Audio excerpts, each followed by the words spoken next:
Just completed a revival one night in a Midwestern town, and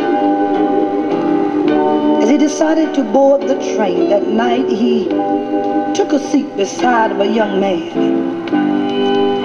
While sitting there, he found that the young man was crying.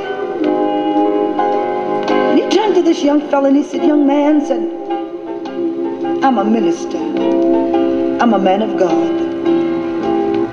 And maybe I can say something to help you and encourage you." The young fella turned and looked at the old preacher and said,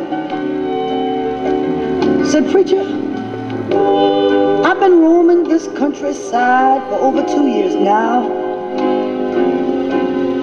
I left home some 2 years ago. And while there, I gave my mother and father so many problems and so much trouble.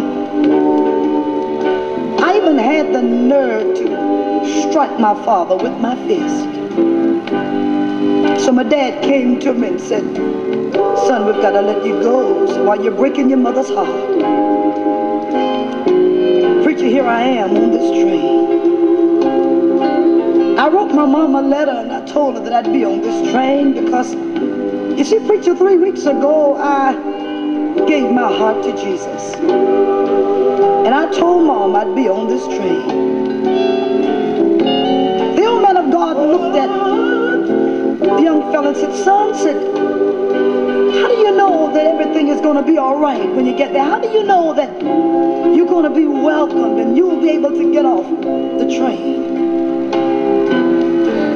That young fella turned and looked at the man of God and he said, "Preacher," said, "all of my life we've lived in a little white house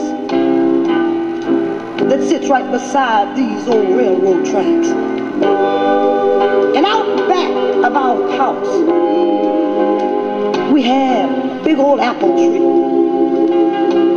And I told my mom in the letter if it was all right for me to get off the train, to have Dad to go out back and tie a big old white rag in the tree, and I could see it from the train, and I'd know whether or not I could get off or not." So, preacher, we almost home. We almost home. Would you look out the window and tell me that old rag is in the tree? I want to go home so bad, I don't know what to do.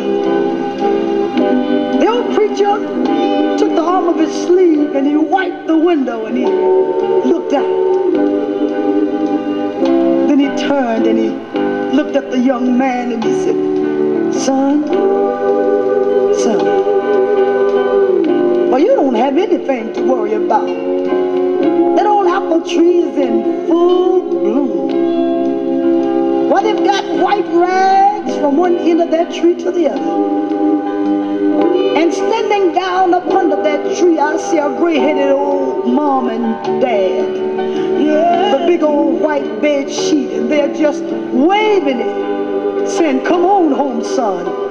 Come on home.'" And you know, that's the way God is.